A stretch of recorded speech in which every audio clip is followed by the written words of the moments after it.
Hola, ¿qué tal amigos de Cuatro Vientos? ¿Qué tal? ¿Cómo están, queridísimas amigas, audiencias estimadas? Bienvenidos a nuestra programación en esta semana, lunes 15 de marzo del año 2021. Muy amables, muy agradecidos con ustedes. Les pedimos de favor que si les gusta nuestra programación a lo largo de toda esta semana, nos dé likes, nos comparta, denos un me gusta, porque la verdad es que estamos haciendo, pues la verdad, un esfuerzo periodístico, porque usted tenga información y comentarios, análisis de calidad. Y bueno, estamos transmitiendo la ciudad de Ensenada, Baja California, México, cuando son las 9:45. La más cordial de las bienvenidas a nuestro queridísimo amigo y colaborador de Cuatro Vientos, analista político, doctor en estudios de desarrollo global, Armando Duarte Moller. Y vamos a ver si en un momentito más se suma con nosotros Daniel Solorio. Armando, bienvenido, muy buenos días y gracias por estar con nosotros. Muy buenos días y muchas gracias. Estamos con mucho gusto, como siempre.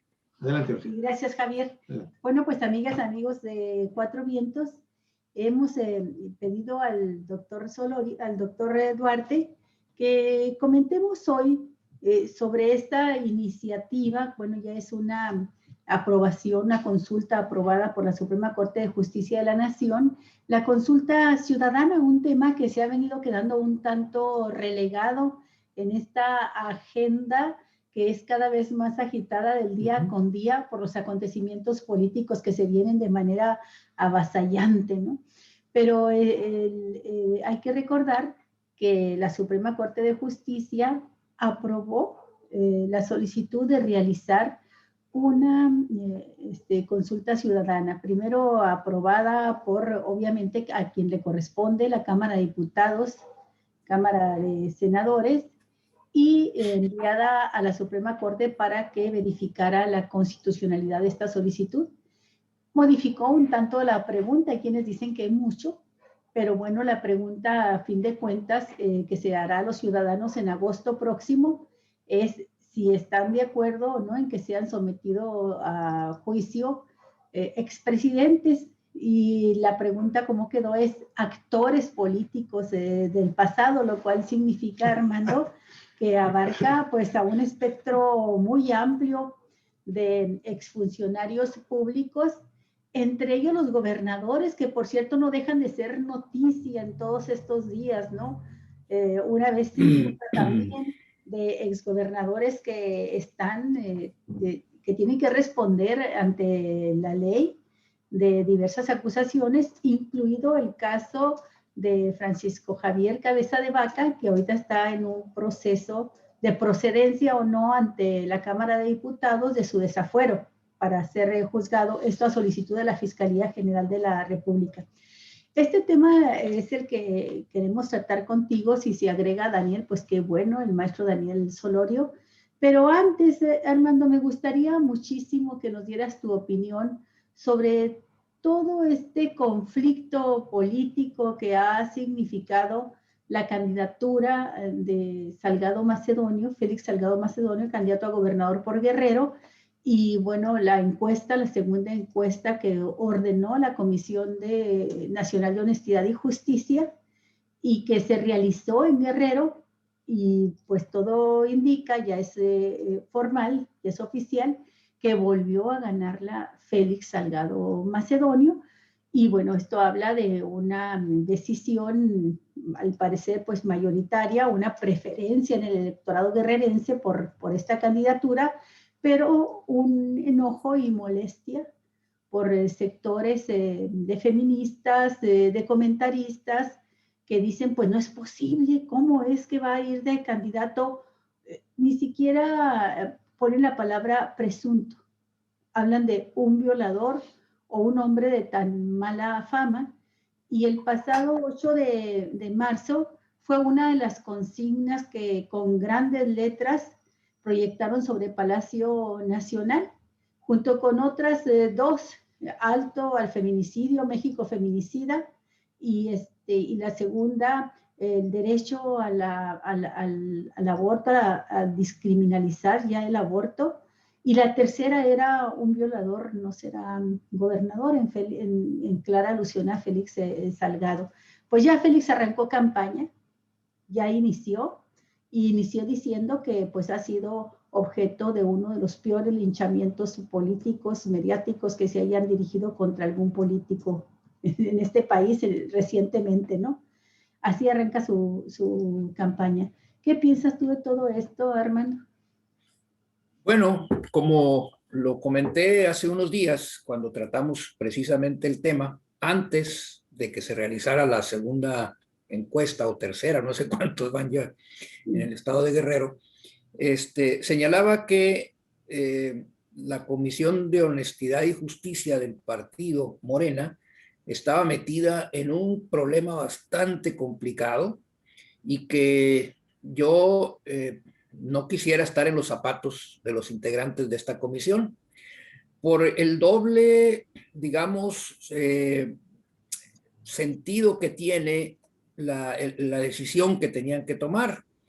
Por una parte, evidentemente se trata de una organización, una institución del partido que tiene facultades muy limitadas en términos de acreditar o desacreditar la culpabilidad de una persona en un tema como este. No es una fiscalía, es simplemente un órgano jurisdiccional del partido Morena que analiza por oficio o por denuncia circunstancias que pudiesen estar en contradicción, fíjense bien, con los estatutos del partido, ¿no? Y en este sentido, evidentemente, para poder tomar una decisión, pues tiene que allegarse de los testimonios y las pruebas necesarias para emitir un juicio fundado, un juicio bien argumentado y sustentado para esa decisión que se vaya a tomar. Y en este caso, ¿verdad? Más allá del testimonio, porque se entrevistó a una de las afectadas, ¿verdad? Estuvo presente en la Comisión de Honestidad y Justicia rindiendo su testimonio. Habría que allegarse pruebas, y ahí estuvo el problema, ¿no? Porque lo que se pudo tener a la mano, pues fueron las propias conclusiones o dictámenes de la Fiscalía General del Estado de Guerrero, en donde no hay, al parecer, evidencias contundentes para acreditar la responsabilidad de este personaje. En consecuencia, la Comisión de Honestidad y Justicia dijo, bueno, ante esta circunstancia, nosotros no podemos acreditar que Salgado Macedonio sea culpable, ¿no? Evidentemente no lo podemos acreditar. Y entonces se concreta decir que se haga nuevamente la encuesta, porque sin duda alguna lo que sucedió en los días previos, cuando este problema salió a la luz pública, pues podía modificar de alguna manera la opinión de las personas. Y en una nueva encuesta, esta opinión debiera reflejarse. La encuesta se realiza y el resultado es que Salgado Macedonio sigue resultando ser la persona, digamos, más, vaya, con los puntajes más altos de la convocatoria, ¿no? Perdón, de la encuesta. Yo vi por ahí el resultado que se publicó, no solamente es el conocimiento, sino también otros aspectos que se evaluaron, y en todos Salgado Macedonio sale arriba de los contendientes. Ante estas evidencias, ¿no? Quien toma la decisión ya no es la Comisión de Honestidad y Justicia, esta se concreta a dar su dictamen, es la Comisión Nacional de Elecciones de Morena. Y esta comisión revisa y dice, bueno, pues no hay, por una parte, pruebas contundentes de lo que se le acusa. Y segundo, ¿no? Sigue siendo el más posicionado y además calificado en otros aspectos cualitativos por encima de sus contendientes. ¿Cuál es la decisión en consecuencia? Bueno, pues no hay obstáculo para que se registre su candidatura. Y así fue con lo que sucedió.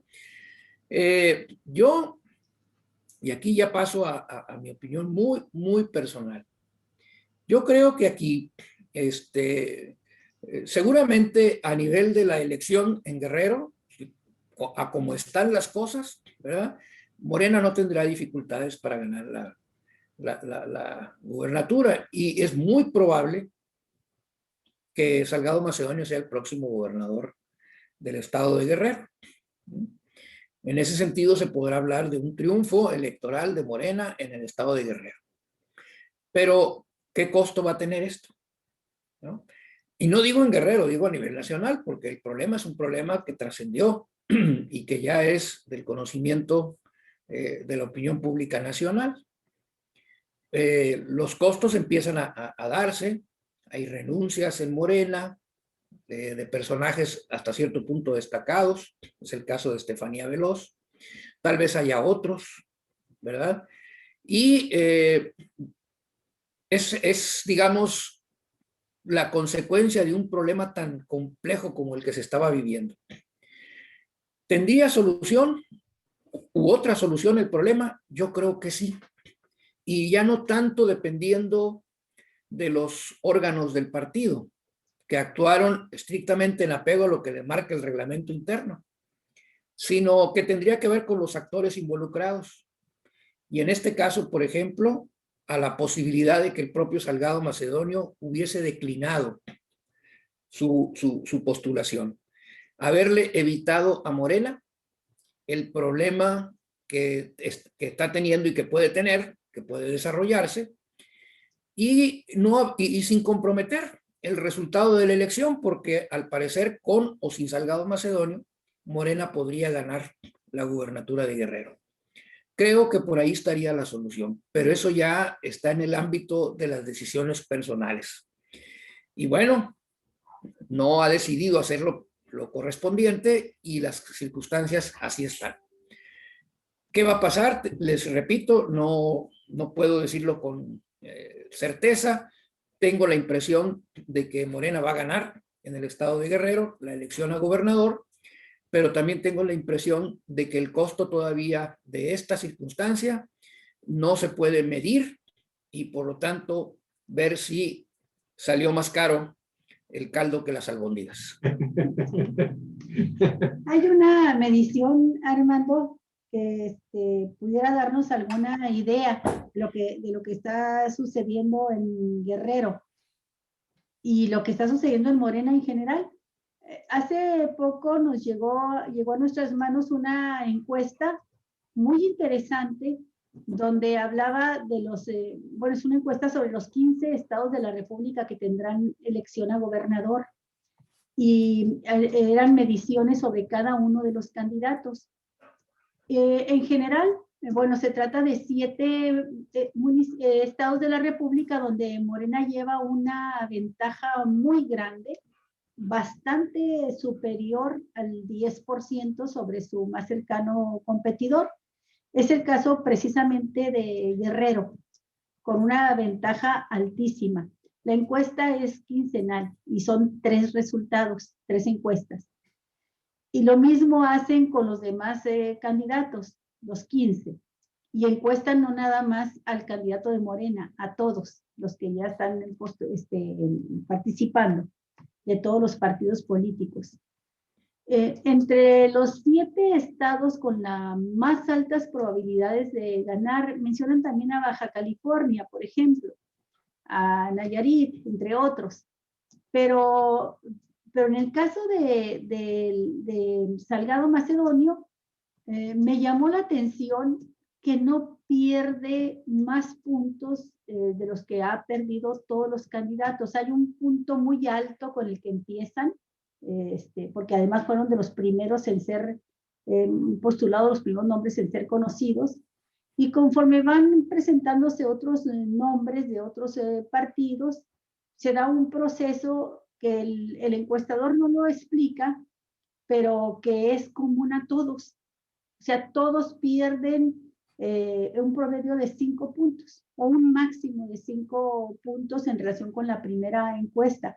Siguen estando muy arriba, siguen conservando esa ventaja enorme en 7 estados, en otros 4 o 5 me parece, el promedio es de 10 puntos arriba, los otros son de más de 10, y luego hay otros estados donde están en más cercana competencia, ¿no? El único que tienen en riesgo, aparece así la encuesta, de perderlo, y aparece abajo Morena, es Querétaro. Pero todos los demás aparece arriba, con una alta competitividad, o bien, como es el caso de Chihuahua, por ejemplo, o muy, muy arriba. Y cuando vi estos datos, Armando, me llamó la atención que, por ejemplo, Marina del Pilar pierde 5 puntos en relación a cuando empezó, a la primera medición, son 3, y es enero, febrero y marzo. La encuesta está entregada con fecha 10 de marzo. Y son los 5 puntos que pierde también Félix Salgado Macedonio. Félix, habiendo sido pues centro de muchísimas críticas y de toda una campaña nacional, no pierde más que cualquier otro candidato de Morena. Eso me llamó la atención y viene a confirmarlo el hecho de que gana esta segunda encuesta de Morena. También quiero comentarte, por si tienes alguna opinión al respecto, algo que sucedió en las comparecencias ante la Comisión Nacional de Honestidad y Justicia. Cuando se presentó, me parece por ahí del día 4, un poco antes, Basilia Castañeda, que es quien denuncia a Salgado de haberla violado en un hecho que aconteció hace 22 años, y que cuando presentó ella denuncia por despido injustificado del trabajo, pero cuando presenta la denuncia ya por violación, ya estaba prescrito el delito. Y sin embargo, la Comisión Nacional de Honestidad y Justicia dice hay que conocer el caso y emitir un dictamen al respecto. Pero presenta, y tuvimos acceso también a la información, presenta como pruebas publicaciones, notas periodísticas. Y cuando es el momento en que después de rendir su declaración, tiene que aceptar las preguntas que le van a hacer los abogados de Félix Salgado Macedonio, se retira, no firma su denuncia. Eso lo recuerda, perdón, no te estoy escuchando, no tiene sonido. Eso lo recuerda ahora Mario Delgado. Dice, dejó sin elementos a la Comisión Nacional de Honestidad y Justicia la denunciante. Dice, porque se retiró sin firmar. Y pues una denuncia sin firmarla, cuidando el procedimiento legal, no le da elementos a la Comisión de Honestidad y Justicia para proceder. Dice, justo cuando tenía que firmarla y responder preguntas, se salió y ya no regresó a firmar nunca. Me parece que son cosas que no han trascendido en la información y que es importante conocerla. Yo conozco muchas feministas que ahorita me estarían estrangulando por decir esto, pero son hechos. Son, como en mi carácter de periodista los comento y te pido tu opinión sobre eso, ¿no? Parece que algo similar sucedió son 2 denuncias, no 5 ni 6, que hayan llevado un juicio, llegado de alguna manera a un juicio. La segunda se quiso presentar ante la Fiscalía General de la República y pues no la aceptaron. Y esta segunda, nada más presentaron una carta, un documento en la Comisión Nacional de Honestidad y Justicia. Entonces, como tú dices, pues dejaron sin elementos a la comisión. Bueno, en relación con la primera cuestión, me parece natural que en el momento del arranque de las campañas electorales existan estas variaciones en los puntajes de preferencia acerca de los candidatos, porque como tú bien decías, la primera medición es cuando solo Morena había definido la candidatura y no había otros personajes contra los cuales contrastar. Entonces, evidentemente, bueno, pues ahí pudo haber habido, digamos, un cierto sesgo en donde la opinión sobre el único candidato o candidata que públicamente se había ya hecho de manifiesto, haya tenido una digamos, aceptación mayor. En el momento en que se conocen las personalidades de los otros partidos, pues hay un elemento que incide y que puede, ya sea mover a la baja o a la alta, todo depende, el porcentaje de aceptación del candidato que inicialmente había sido, digamos, considerado. Entonces, me parece que ya esta encuesta, ¿sí? Cuando ya están las candidaturas de los partidos definidas, pues es la más aceptable, vamos a llamarlo así. Y entonces ese puntaje que hay ahorita es con el que arrancan los contendientes. Y hay uno que va al frente y otros que van más atrasito, ¿no? Es como en el lenguaje del automovilismo deportivo, ¿no? Hay uno que tiene la pole position, ¿no? Es el que va al frente, el que arranca primero, y los otros pues ahí van atrás tratando de conseguirlos. Y precisamente la campaña electoral, y voy a continuar con esta analogía, la campaña electoral es la carrera, y en el transcurso de la carrera todo puede pasar. Unos candidatos pasan a otros, el que va en primer lugar de repente tiene una falla y se queda atrás, y resulta que el que gana no es siempre el que sale al principio, no necesariamente. Bueno, eso puede pasar, ¿no?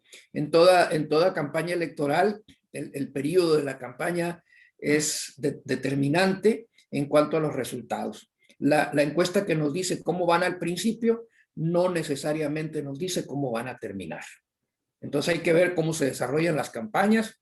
Aquí los partidos políticos, los candidatos tendrán que esmerarse para tratar de convencer a la ciudadanía, y evidentemente que estas preferencias van a variar, pueden variar, ¿verdad? Y bueno, veremos allá en el día de la elección, el 6 de junio, o posterior al 6 de junio, cómo fue que realmente quedó todo.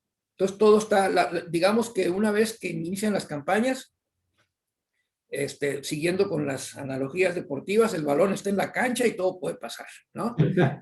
Entonces, es difícil hacer pronósticos acertados. Se pueden hacer pronósticos, desde luego, pero acertados es complicado. Más bien es como las apuestas, le atinas o no le atinas, ¿no? Entonces, pues vamos a ver qué pasa. En relación con el otro tema, ¿me recuerdas cuál fue la pregunta? Sí, lo de Basilia, que no se presentó, Ya, no firmó, sí. y Sí, que agrego dejó un sin... dato más, Armando. Sí. Ayer mismo dijo que ya se desistía de seguir con el caso, que ya se retiraba, y le pidió incluso a su abogado, el exfiscal de Guerrero, Javier Olea, que dio a conocer el expediente, y cometió con eso un ilícito. El exfiscal de Guerrero le pidió, que es abogado, le pidió que ya no continúe con la representación de la causa penal que él había ofrecido apoyar pro bono, pro bono, pues de manera gratuita, ¿no? Ella dice que es demasiado desgastante, que no tiene ni el tiempo ni los recursos para estar llevando este juicio. Y en una entrevista por separado, el esposo dice ella no lo menciona, lo dice el esposo, que se van a ir del país, que van a pedir asilo, y desde fuera van a buscar, lo dice el esposo, van a buscar denunciar a López Obrador, me parece que a Ricardo Monreal, por haber apoyado a Macedonia. Bueno, aquí está el otro tema complicado del asunto, ¿no? Las cosas no pueden analizarse al margen de su contexto. Y evidentemente el contexto en estos momentos es un contexto eminentemente político, en donde hay una fuerte confrontación entre quienes promovemos, apoyamos e impulsamos la Cuarta Transformación y quienes se oponen a la misma, ¿no? Y todo lo que sucede, pues no puede analizarse al margen de esto. Es como cuando queríamos analizar, por ejemplo, las guerrillas en América Central, los conflictos en el Medio Oriente, la guerra de Corea, al margen de la Guerra Fría, pues no se podían analizar al margen de la Guerra Fría. Había un escenario mundial caracterizado por esta confrontación Y generalmente cuando los escenarios son de estas características, en donde hay una polarización, una confrontación, todo lo que sucede tiene que analizarse en esa perspectiva. Bueno, ahorita este problema tenemos que analizarlo en la perspectiva de esa confrontación que se está dando en el país, que ya mencioné, y saltan algunas cosas que sin poder sostenerlas hasta el final, pero que forman parte del análisis que se hace en todo esto. Cuestiones como, por ejemplo, el hecho de que la denuncia surja precisamente en el momento en que se está dando este proceso electoral. El hecho, por ejemplo, de que esta persona haya tenido el respaldo de personalidades muy vinculadas al viejo régimen. Tú mencionabas ahorita a su representante legal, que fue exfiscal del estado de Guerrero, y que filtró el expediente, aun cuando esto legalmente no debía hacerse, ¿no? Bueno, pero aparte yo tenía conocimiento, no lo he verificado, de que una de las principales asesoras y que creo que la acompañó durante su comparecencia ante la Comisión de Honestidad y Justicia fue la licenciada Patricia Olamendi, destacada funcionaria del régimen de Vicente Fox e integrante de aquella corriente del PRD, ¿no? Encabezada por Jesús Zambrano y Jesús Ortega, los famosos chuchos, ¿no? Chuchos. Sí, muy, muy interesados en confrontar, debilitar y derrotar las aspiraciones de Andrés Manuel López Obrador en el último periodo. Entonces, uno ata estos cabos y dice, bueno, había una intencionalidad política o no detrás de esta denuncia, y esto es un aspecto que contamina las cosas. Y creo que debieran de analizarlo muy bien todos aquellos que se rasgan las vestiduras, ¿verdad? Frente a esta situación.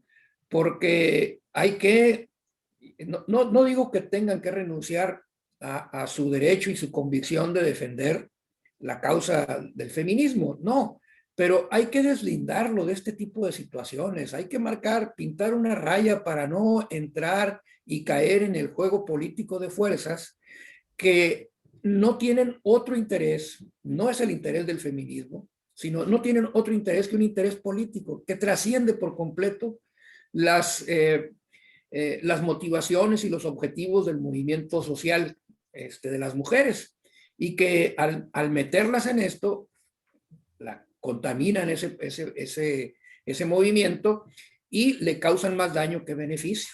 Entonces, valdría la pena que los movimientos feministas buscaran la forma de evitar ser involucrados en este movimiento. Yo no digo que tienen que dejar de enarbolar sus demandas, de luchar por que se cumplan sus aspiraciones, pero que se cuiden mucho de no ser utilizadas como carne de cañón, como bandera, por parte de quienes ni siquiera les interesa su demanda, lo que les interesa son otras cosas. Sí. Yo quiero agregar una cosita nada más sobre este tema, porque sé que ya van a pasar al siguiente, pero sí quiero dejar también expresado mi punto de vista sobre el papel que han jugado los medios de comunicación en este caso en particular de Félix Salgado Macedonio. A mí realmente me ha dado pena, aunque no me sorprende, la forma en cómo algunos medios de comunicación, obviamente no voy a generalizar porque hay medios de comunicación que se han comportado de una manera muy profesional, muy objetiva en este tema. Algunos comentaristas, algunos analistas, algunos conductores de medios de comunicación importantes en México.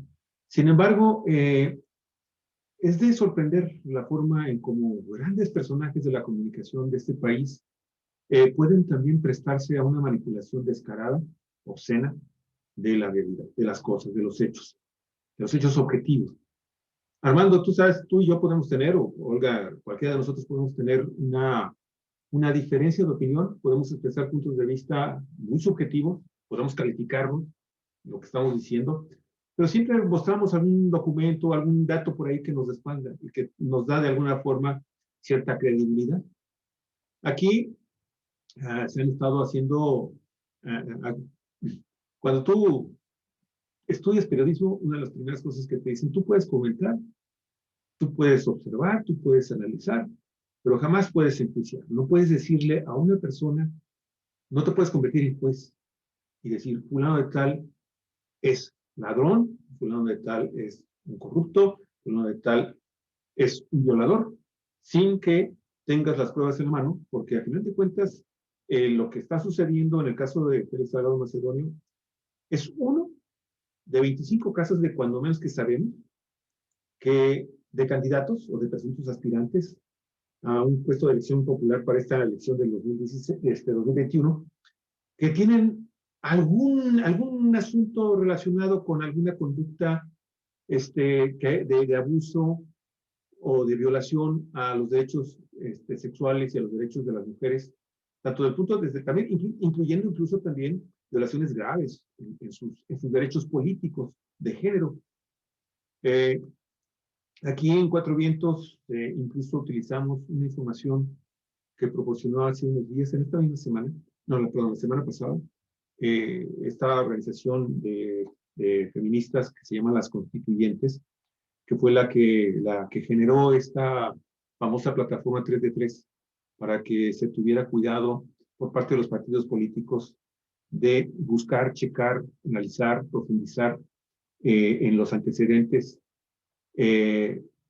administrativos, penales o de voz populi relacionados con personajes, hombres y mujeres que pudieran estar vinculados con algún tipo de actividad ilegal en estos aspectos.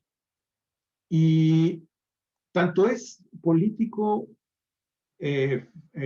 faccioso el tema de Félix Salgado Macedonio, que es exclusivamente con el personaje con el que todo el feminismo y una enorme cantidad de medios de comunicación se han cebado. Yo digo que se han cebado con Félix Santiago Salgado Macedonio. ¿Por qué? Porque ahí están casos impresionantes como el de Cuadri, por ejemplo, ¿sí?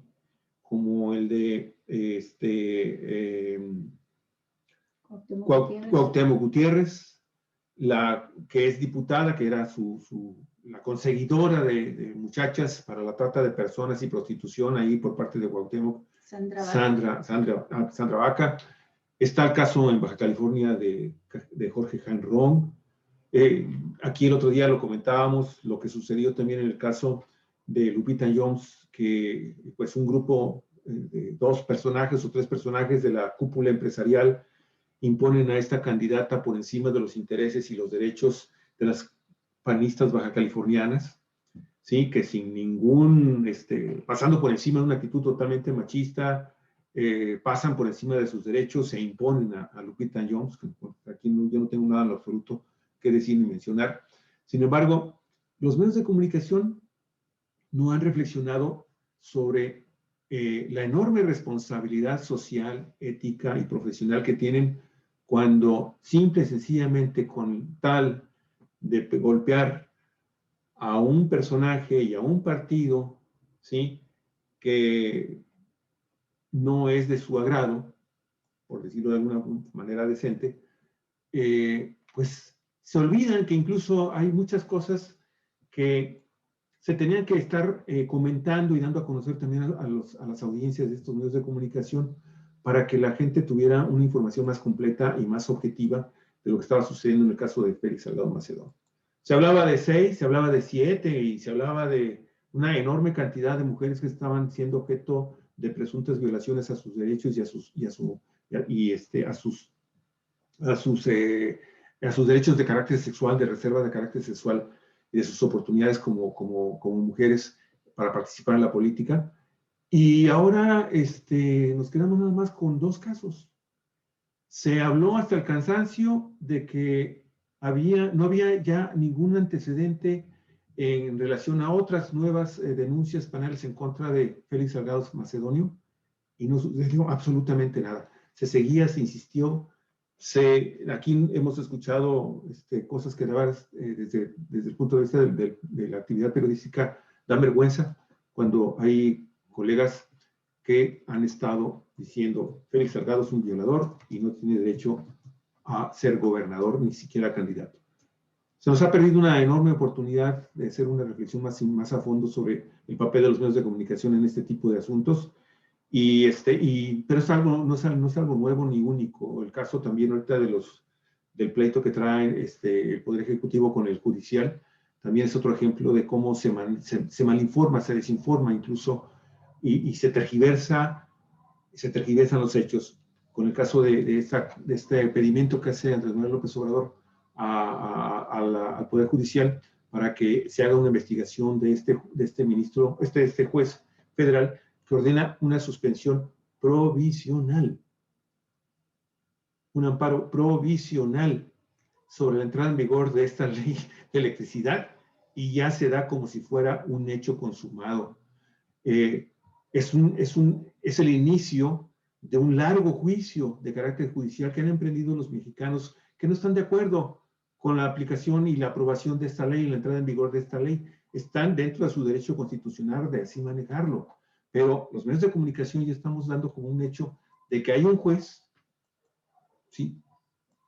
Y que hay muchos jueces más que están actuando en contra de la ley, cuando simple y sencillamente están respondiendo a una petición que cualquier ciudadano puede hacer, ¿sí? De solicitar un amparo ante lo que considera que puede ser una arbitrariedad por parte de una autoridad gubernamental. Pero bueno, esa es harina de otro costal. Sí quería yo dejar subrayado esta situación, este lamentable papel que han jugado los medios de comunicación una vez más en asuntos que son de enorme trascendencia para el país, ¿sí? Y que van más allá de la elección de Guerrero. Sí, pues gracias, Javier. No sé si quieras agregar algo más al tema, Armando.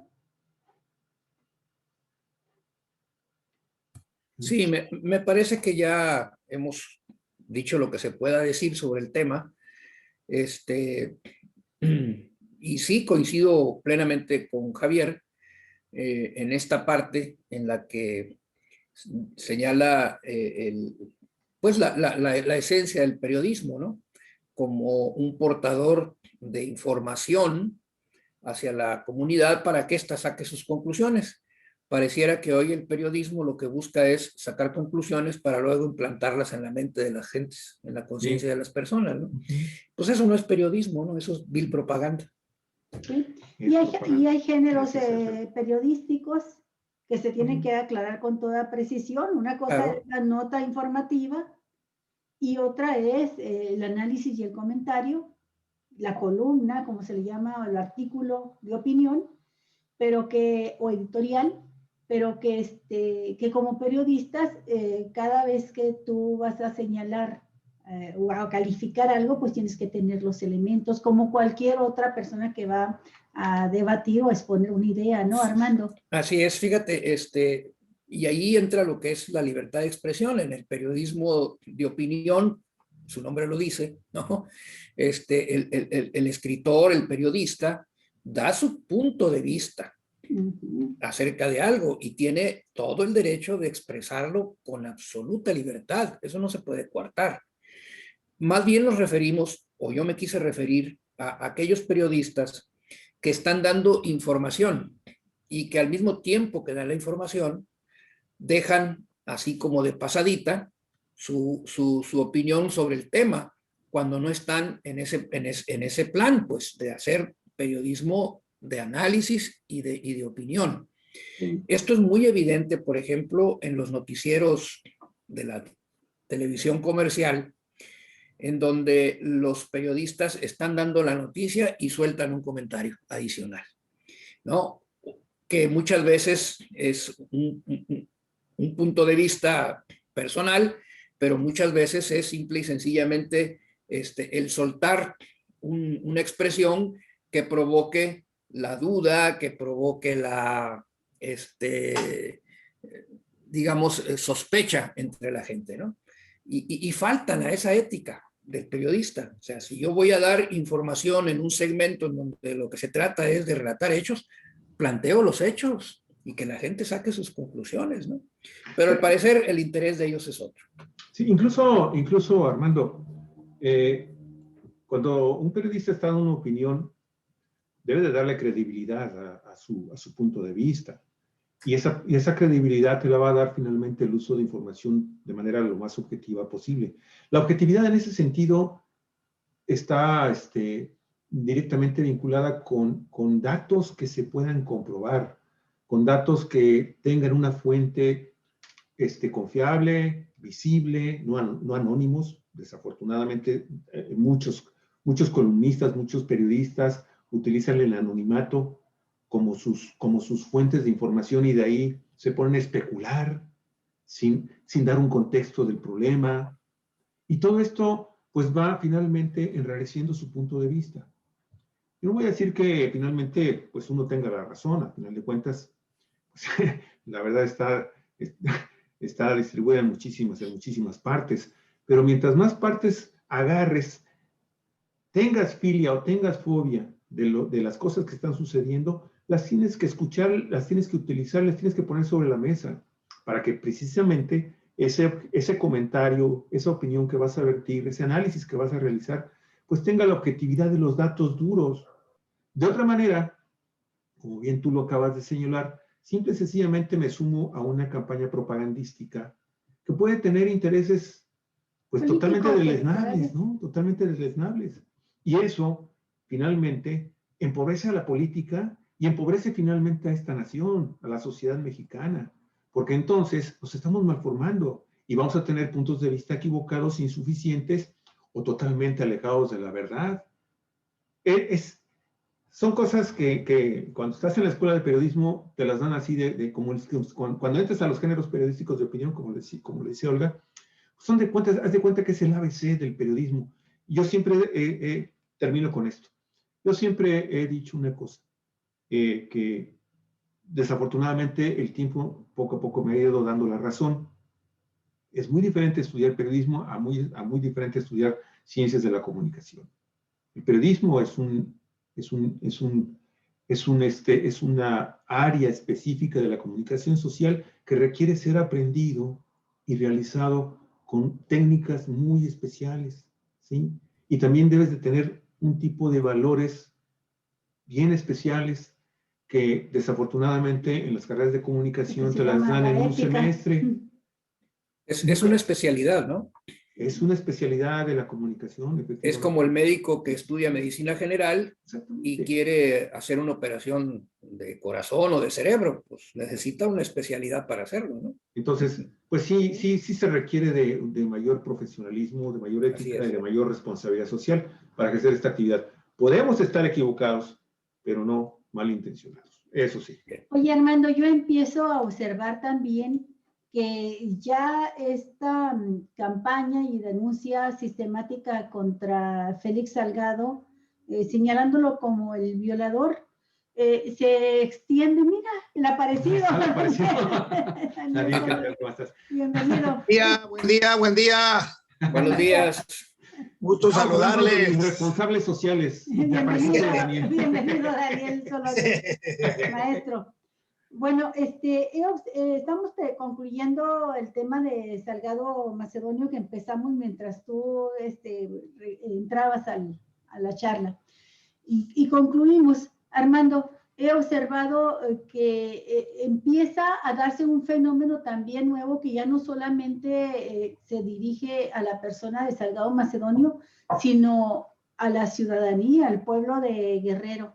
He escuchado desde que se anunció que ganaba la segunda encuesta en Guerrero, he escuchado comentarios, algunos velados y otros muy directos, diciendo que el Guerrero es un estado muy, muy machista, donde les importa un soberano sorbete las mujeres, y apoyan al toro y ponen al toro así como el símbolo del violador, ¿no? Entonces, hoy nada menos, y me pudo, porque lo escuché en voz del propio historiador al que yo admiro y respeto, Lorenzo Meyer, diciendo que Guerrero se pronuncia en un sentido y el país en otro, y que bueno, Guerrero, hay desigualdades, hay Méxicos diferentes, y que pues hay un México civilizado, y prácticamente diciendo que Guerrero está en un retraso absoluto. yo me quedé pensando, bueno, ¿y qué no fuimos los mismos mexicanos, no fueron los mismos mexicanos de todo el país los que en el 2000 votaron a favor de aquel candidato que le decía a su adversario mariquita sin calzones y votaron por él? ¿No era el candidato que decía mandilón a su adversario del PRI? Me refiero a Fox, señalando, calificando de esa manera, con esa altura política a la Bastida. Y la gente, pues Fox llegó a la presidencia porque la gente del país votó por él. Digo, bueno, realmente existen estados tan rezagados como dicen algunos, y esto que ha sucedido hoy de que los guerrerenses ratifiquen su decisión de que sea su candidato Salgado Macedonio, los va también a ser objeto de críticas, de machistas, de violentadores y todos los demás. Somos seres civilizados en México. Me quedo con la reflexión y si quieren compartirla, si quieren opinar al respecto, pues adelante. Sí. Armando, para cerrar el tema, ¿qué te parece? Bueno, es complicado, ¿no? Los pueblos no son sabios ni ignorantes per se. Tiene que ver con su desarrollo, su historia, y cómo se va conformando su cultura política. En el caso de México, y recuerdo aquí un extraordinario libro de Pablo González Casanova, La democracia en México, cuando hablaba sobre precisamente este tema de la cultura política, de la marginalidad política, él señalaba que en un país de tremendas desigualdades, de tremenda exclusión social, de marginación social, el pueblo marginado no solamente era marginado desde el punto de vista económico y social, sino también era marginado desde el punto de vista político, en el sentido de que no se le permitía participar en la toma de decisiones, pero además se le inculcaba una política, o más bien una cultura política de no participación, de desprecio hacia la política, de desprecio hacia este tipo de situaciones. Vaya, en última instancia, de apatía hacia la participación pública, ¿no? Y en aquellos estados en donde esta marginación es mayor, esto ya no es de Pablo González Casanova, yo lo deduzco de su razonamiento, bueno, es probable que la marginación política también sea mayor. Y esta marginación no se puede medir cuantitativamente, es decir, tomando, por ejemplo, las estadísticas del Instituto Electoral y decir, a ver, ¿vota la gente en este estado o no vota? ¿Por qué? Porque se han hecho estudios en donde los grupos marginados a veces tienen mayor propensión a acudir a las urnas, pero lo hacen a cambio de prebendas. Cómo se manipula a la gente con mayores necesidades, entregándoles, bueno, desde las tradicionales despensas hasta otros beneficios. Últimamente se han puesto de moda los tinacos, por ejemplo, ¿no? Y de esa manera llevar a la gente a votar. O sea, la actividad política de mayor trascendencia, que es la de ir a elegir a tus gobernantes, se ha convertido en un mercado, al grado de que hay líderes políticos que dicen, bueno, ¿quieres que te apoye? ¿Qué me ofreces? ¿No? Como si estuviesen en el mercado regateando alguna situación. Te compro, ¿cuánto quieres? ¿No? Te ofrezco tanto. Vaya, hay esta desviación, desnaturalización de la política muy propia de este régimen neoliberal en el que vivimos durante muchos años. Entonces, en esa circunstancia podemos hablar de que haya sectores de la población en la que no cuenten con los suficientes elementos para tomar decisiones, vamos a llamarle así, racionales. Pero de eso a llamarlos incivilizados o llamarlos atrasados, pues hay una gran diferencia, porque no es una cuestión, bueno, definamos qué es civilización. ¿Quién la define? ¿No? ¿Qué características debe tener? Alguien decía por ahí hace poco, ¿no? Hablando del tema de las energías limpias, y decía en su comentario, los países civilizados, y se refería a Estados Unidos, Europa, están apostando por las energías limpias. Y los países no civilizados, ¿no?, se quedan en el atraso, haciendo referencia a esto de la reforma energética, que creo que va a ser tema en unos días. Sí, bueno, pues esos países civilizados, ¿verdad?, a los que se refería, pues fueron los promotores del esclavismo, del colonialismo y de las formas de explotación más inhumana, irracional que se pueda concebir. ¿Dónde está la civilización? Entonces, pues yo puedo compartir la opinión de que puede haber sectores de la sociedad con un desarrollo en su cultura política, digamos, limitado como consecuencia de la marginación social, económica y política. Pero no puedo estar de acuerdo en que se haga una distinción entre pueblo civilizado y pueblo no civilizado. Correcto. Claro. Bueno, Daniel Solorio, ¿qué es lo que está sucediendo en Mexicali?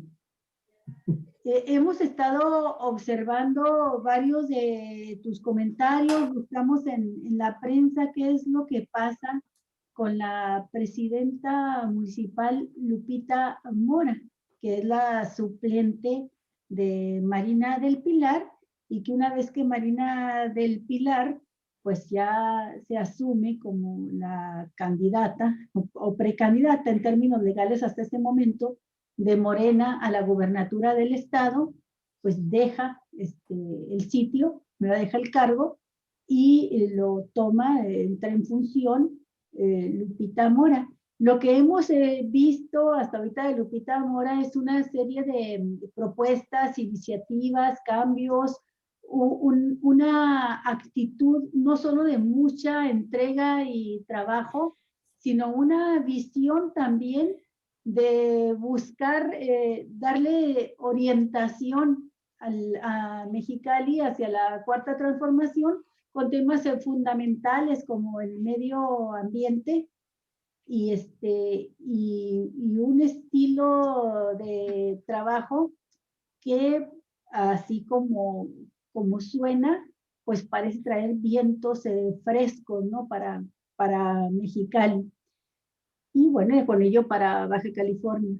Pero, ¿qué es lo que está sucediendo? ¿Hay intención, y te lo pregunto, de Marina del Pilar, de regresar a la presidencia, a ejercer las funciones de presidenta municipal a la par que realiza sus trabajos de precampaña o inicia la campaña ya oficialmente para ser candidata a gobernadora?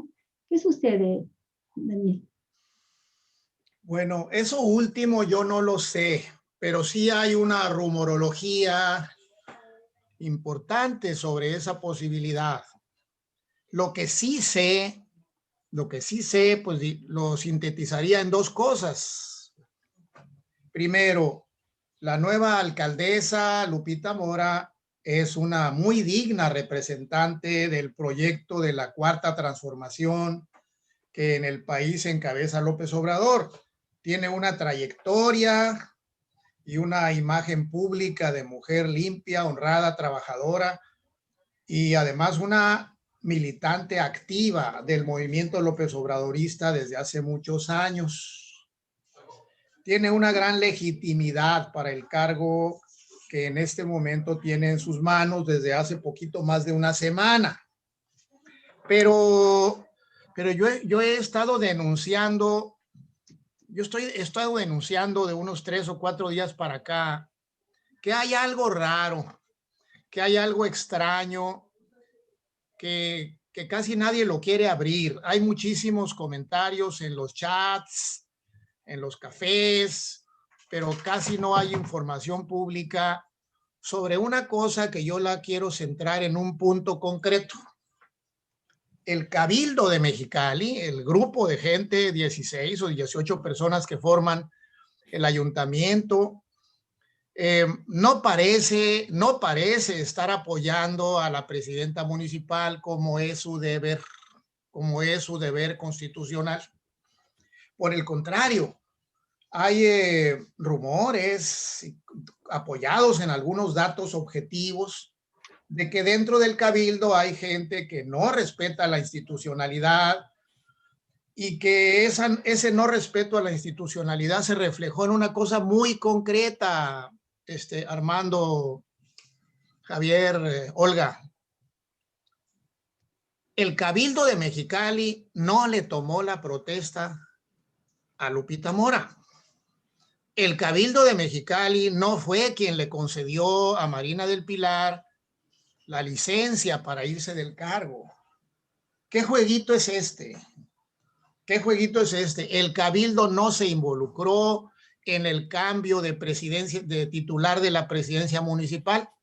Eso implica, por un lado, una abdicación, una renuncia indebida a las facultades del cuerpo colegiado que se encarga del gobierno de Mexicali, y una entrega indebida de esas facultades a los diputados.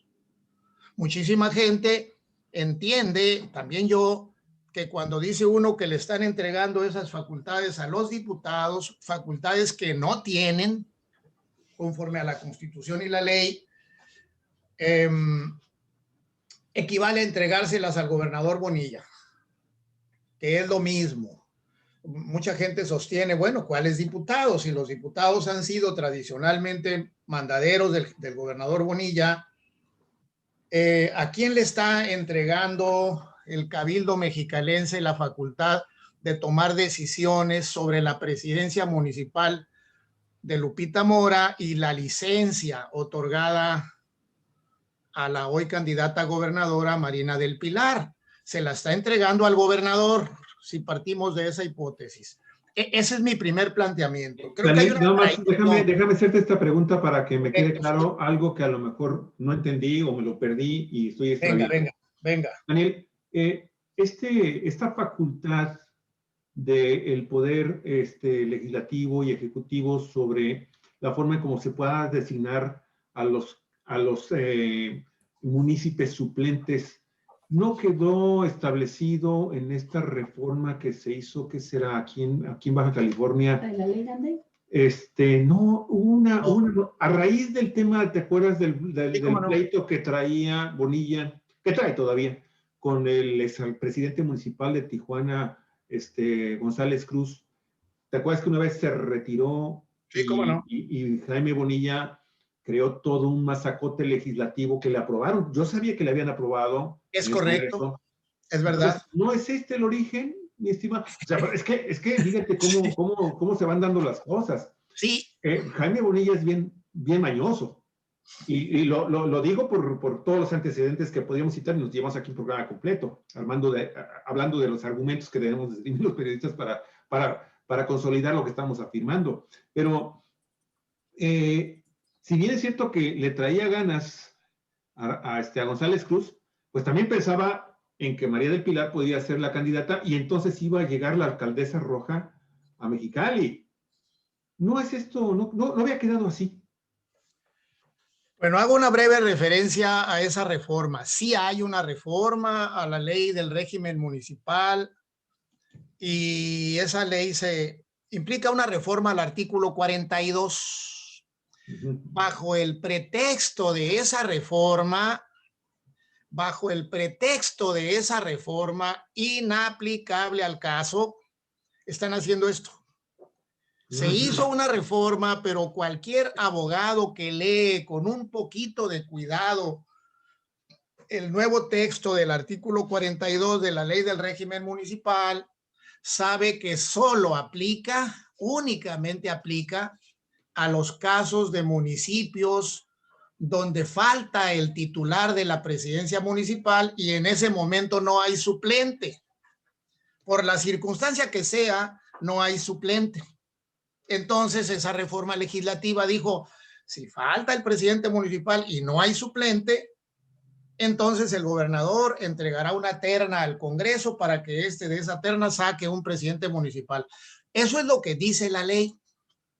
Pero, subrayo, lo dice de manera tan torpe, lo dice, está redactado el artículo 42 de una manera, yo digo, deliberadamente torpe. No me cabe en la cabeza que alguien pueda escribir la idea porque así escribe. Alguien escribió esa reforma deliberadamente torpe para darle al Congreso, para darle al gobernador la posibilidad de decir si puedo intervenir o no puedo intervenir, según me convenga. Eso es lo que está pasando. Eso es lo que está pasando. La reforma al artículo 42 no aplica al caso de Mexicali, donde en el momento mismo en que la presidenta municipal dice me voy, pido una licencia para irme, en ese momento ahí está a su lado Lupita Mora. Sí. Ok, es correcto, aquí estoy. Yo estoy aquí lista para tomar la presidencia municipal. Si le das cabildo, si le das la licencia a la presidenta municipal Marina, yo aquí estoy. Es decir, no se surte, dicen los abogados y los jueces, no se surte la hipótesis en que el gobernador y el Congreso puedan poner un titular de la presidencia municipal. Es una ilegalidad manifiesta lo que está haciendo el cabildo. Yo estoy denunciando en mi muro ahí en las redes sociales que el cabildo es el culpable. Lo señalo yo como principal culpable porque él tiene la responsabilidad, ese grupo de personas que se comprometieron a salvaguardar la autonomía municipal. Ellos están traicionando la promesa que hicieron, están entregándole al gobernador Bonilla por conducto de los diputados, le entregaron ya la facultad de darle la licencia a la presidenta municipal que sale y tomarle la protesta a la que entra. Es decir, es como si dijeran, ok, este caso ya queda en manos del gobernador. A partir de ya, este caso queda en manos del gobernador. Es una traición a la Constitución, a las funciones del cabildo mexicalense. Yo los estoy denunciando. Hay varias personas, entre ellos a quienes les tengo muchísimo afecto personal, pues los conozco de años, algunos fueron mis alumnos en la UABC y todo, pero eso es otra cosa, ¿no? Los afectos son una cosa y la vida pública es otra. Sí. Están cometiendo un acto indebido y hago una referencia. Alguien me ha preguntado por ahí en las redes sociales, oiga, ¿está usted queriendo decir que la presidenta municipal Lupita Mora está ejerciendo las facultades que tiene, no las puede ejercer correctamente? No, no estoy diciendo eso. No estoy diciendo eso. Esta idea, es que hay una idea muy proclive en la actualidad a tenerla, de que en un caso como este hay gente que dice, entonces si Lupita Mora no tomó el cargo correctamente, entonces sus facultades no tiene facultades, todos sus actos son nulos. Falso. Falso es una teoría desechada hace más de 100 años. Allá en la época de Vallarta, en el siglo XIX, hubo debates sobre ese punto. Allá, tiempo de Porfirio Díaz, pues, hubo debates sobre ese punto y la Suprema Corte desde 1880 y tantos sentenció una jurisprudencia que la Corte ha venido ratificando por más de 100 años y la ha seguido ratificando cada vez que se discute, que un funcionario que entró al cargo con inobservancia de algunas disposiciones legales que regulan su cargo, no deja de tener competencia constitucional para realizar sus funciones. Eso está muy claro. Es una doctrina a la que se le llamó en el siglo XIX la doctrina de la incompetencia de origen. Perfecto. El entonces presidente Vallarta, uno de los hombres más ilustres del siglo XIX, dijo, esa doctrina aquí no cabe, no se puede, eso se sepulta. Y quedó sepultada toda esa doctrina. Entonces la presidencia municipal de Lupita Mora está consolidada, por más que haya habido un cabildo, un grupo de regidores que traicionaron el poder constitucional que tenían de ser ellos los que decidieran. En el caso de Marina del Pilar, sí te doy la licencia o no te la doy, porque las licencias no son obligatorias. Sí te la doy o no te la doy, y te la doy por tanto tiempo. Ese es el poder que tiene un cabildo cuando un presidente municipal le pide una licencia. Sí te la doy y te la doy por X tiempo, o no te la puedo dar. Si se la da, el cabildo decide qué licencia y por cuánto tiempo. En cambio, se fueron al Congreso, y esta parte no me consta, pero hay gente que afirma, que dice estar enterada, y que dice que la licencia fue por 30 días. Eso yo no lo sé. ¿Por qué por 30 días? De ahí uno imagina cosas, ¿no? Hay gente que imagina cosas. Por 30 días, ¿por qué? Pues para que a los 30 días Bonilla tenga la posibilidad de hacerle una jugada a la maestra, a Lupita Mora, y sacarla de la presidencia municipal y poner a otro. Porque justamente si en algún momento pudieran sacar a Lupita Mora de la presidencia municipal, se daría la hipótesis de que no hay presidente municipal y tampoco suplente. ¡Qué barbaridad! Entonces sí, el gobernador diría, entonces está dentro de mi autoridad ahora sí, porque no hay suplente. Es una trampa, es una trampa que hay que denunciar ante la comunidad mexicalense, del Estado, y si es necesario ante los tribunales. Sí. Eso es algo muy, muy relevante. Yo creo que es algo grave, en pequeño, pero es grave, porque se trata de un municipio muy importante. Y pues creo que más claro ni el agua, Daniel, nos has aclarado este punto, y todo hace suponer que en efecto pues se trata de una intentona más de hacer que el gobernador tenga mano, ¿verdad?, en la designación de los presidentes municipales. Pero es muy claro lo que tú has dicho y lo que señala el artículo 42 con todo y lo mal hecha de la reforma, sí, en el sentido de que las ausencias mayores a 30 días naturales serán resueltas en definitiva por el Congreso del Estado, que es lo que se está señalando, sí, cuando por cualquier circunstancia el suplente no asumiera el cargo o no se presentara, claro, el gobernador enviará una terna de propuesta al Congreso del Estado.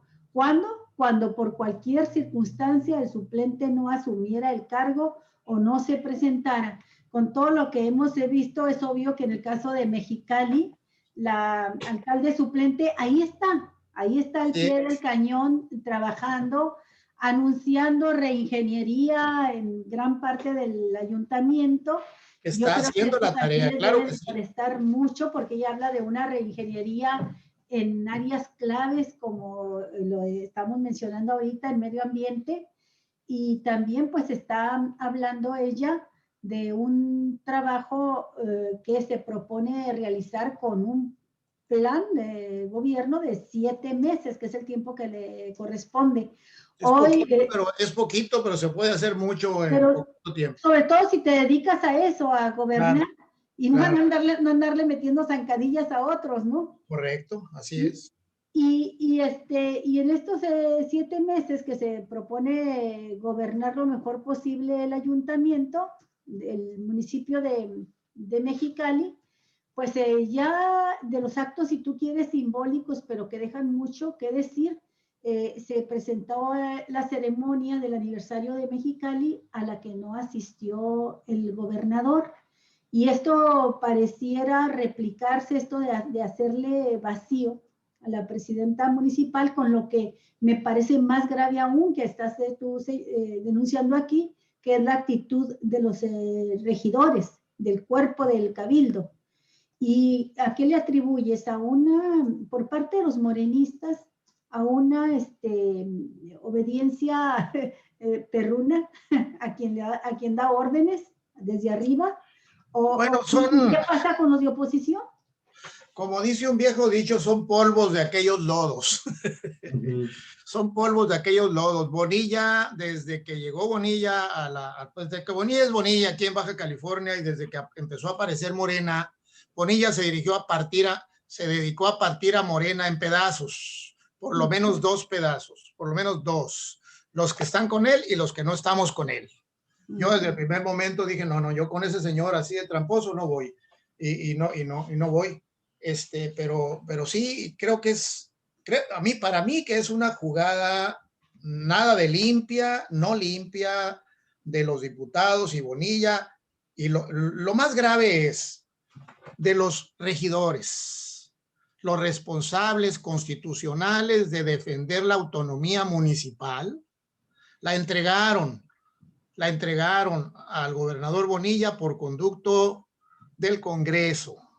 Pero subrayo, eso no implica falta de solidez constitucional en los actos de la presidencia municipal. Por eso yo hago una muy cordial invitación al morenaje, en especial al morenaje, pero también a la población de Mexicali, a defender la presidencia municipal más legítima que hemos tenido en mucho tiempo. Una persona limpia, una persona trabajadora, una persona que está haciendo la tarea desde el primer momento y que representará dignamente el periodo de la llamada cuarta transformación. Pues eso es lo que tengo que decir yo por el momento. Gracias, Daniel. Armando, ¿tienes algún comentario? Por favor, si fueras tan amable, porque esto se puso color de hormiga.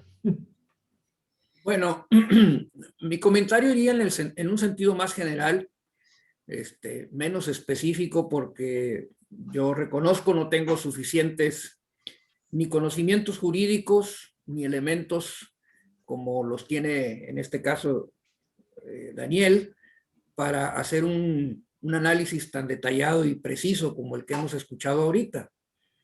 Yo me voy a concretar en señalar cómo es que en un periodo de transición de un régimen a otro, en donde se está tratando de construir una nueva institucionalidad en el ejercicio del poder en México, para acabar con los vicios de ese régimen que se montó durante décadas, en el que el poder ejecutivo era prácticamente el poder absoluto y que tenía facultades para hacer y deshacer, como lo tuvieron los monarcas de aquel periodo histórico de la humanidad conocido como el absolutismo. Eran señores de horca y cuchillo. Y cómo en este periodo de transición, donde eso se pretende dejar atrás, subsisten aún este tipo de prácticas y subsisten, desgraciadamente, en personajes que debieran estar comprometidos con el cambio, porque provienen de corrientes políticas y de pensamiento ajenas a la cuarta transformación. Creo entonces que es una obligación de todos aquellos integrantes de Morena que verdaderamente quieren defender e impulsar el proyecto del cambio verdadero, el de salirle al paso a este tipo de situaciones, de denunciarlas y en lo posible de evitarlas. Sabemos que la lucha es difícil, habemos quienes sabemos por experiencia propia lo que es esto de nadar contra la corriente, de hacerla de salmones de la política, ¿no?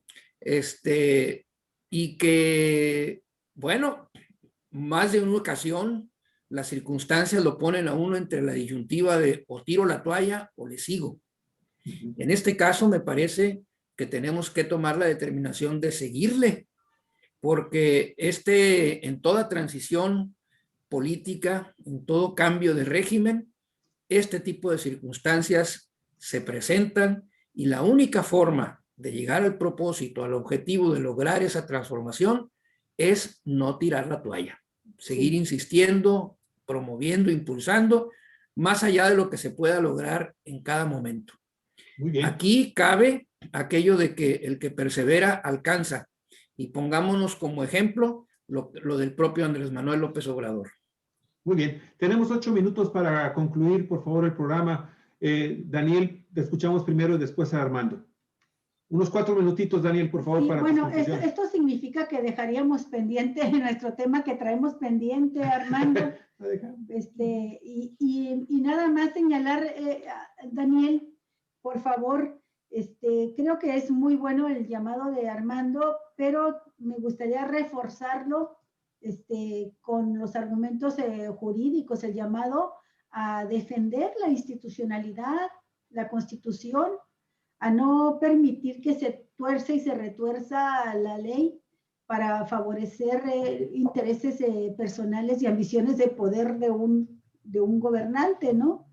Y en este sentido, pues yo creo que habría que hacer el llamado a la ciudadanía de Mexicali, que votó por esa fórmula Marina y Lupita, y que Lupita Mora, en cumplimiento al mandato que recibió de la ciudadanía y a lo que dice la Constitución, pues ahí está, asumiendo las responsabilidades de alcaldesa. Por favor, Daniel. Daniel, 3 minutitos, por favor. Solo repetir el llamado a la población de Mexicali. Tenemos un gobierno revestido de gran legitimidad. La titular de la presidencia municipal se fue de candidata. Bueno, bien, adelante. Veremos qué sucede en su candidatura a gobernadora. Muy bien. Pero en este momento tenemos una nueva presidenta municipal y queremos que cumpla su periodo de 7 meses del que ella está haciendo proyectos para gobernar. No sería nada de agradable que de pronto, bajo una maniobra del gobernador Bonilla, dijera el gobernador Bonilla, Marina del Pilar regresa por lo que ustedes quieran, regresa en plena campaña electoral o cuándo, o regresa por 5 minutos.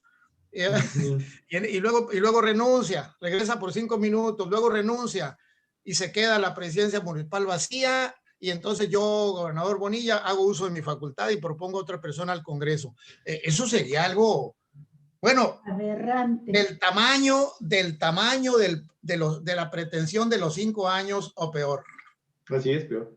Creo que es una cuestión ni siquiera es una cuestión tanto de recursos jurídicos, es muy importante también la posibilidad de defensas jurídicas, pero principalmente es una cuestión de ciudadanía de la población. La población tiene que defender a su presidenta municipal. Ese es el llamado que yo hago. Muy bien. Armando, Gracias. por favor, si fueras tan amable. Muy amable, muchas gracias, mi estimado Daniel. Armando, por favor. Pues la verdad es difícil agregar algo más a todo esto, ¿no? Yo insistiría también, pues, en que la ciudadanía, al mismo tiempo que en un momento dado pudiese y debiera aprestarse a la defensa de la institucionalidad, en el caso de la presidenta municipal de Mexicali, que concuerdo plenamente con el juicio que hace Daniel sobre la personalidad y la trayectoria de Lupita Mora. La conozco de hace años. Hemos sido compañeros en el Consejo Estatal de Morena. Me consta cuál ha sido su postura congruente con los principios de Morena, la defensa de estos principios, y junto con esta acción de la defensa de la institucionalidad, yo llamaría también al pueblo de Mexicali y al de Baja California a perseverar en el empeño de acabar con el viejo régimen, con estas prácticas viciadas de hacer política que son inviables, incompatibles con el cambio verdadero. No puede haber cambio verdadero si estas cosas no se corrigen. Hay que corregirlas en beneficio de este proyecto de transformación por el futuro del país, no solamente de Mexicali o de Baja California, del país en su conjunto. Somos testigos cómo en todas partes están rechinando los engranes ante el empuje del cambio verdadero, cómo las viejas prácticas, las viejas formas de hacer política se resisten a ser desplazadas, no solamente fuera, sino también dentro de Morena y dentro de la administración pública, incluida la de la Cuarta Transformación. Baja California es una expresión de ello. Entonces, hay que tomar conciencia de la trascendencia del momento histórico en que vivimos y que la ciudadanía se apreste a continuar con esta transformación. No debemos, porque de poder sí se puede, pero no debemos permitir que este esfuerzo tan grande que se ha iniciado, que ha implicado un sacrificio enorme de muchas personas, en particular del presidente de la República, se vaya por la borda debido a nuestra inacción, de nuestra apatía a tomar las cosas en su justa dimensión y consecuentemente actuar en un determinado sentido.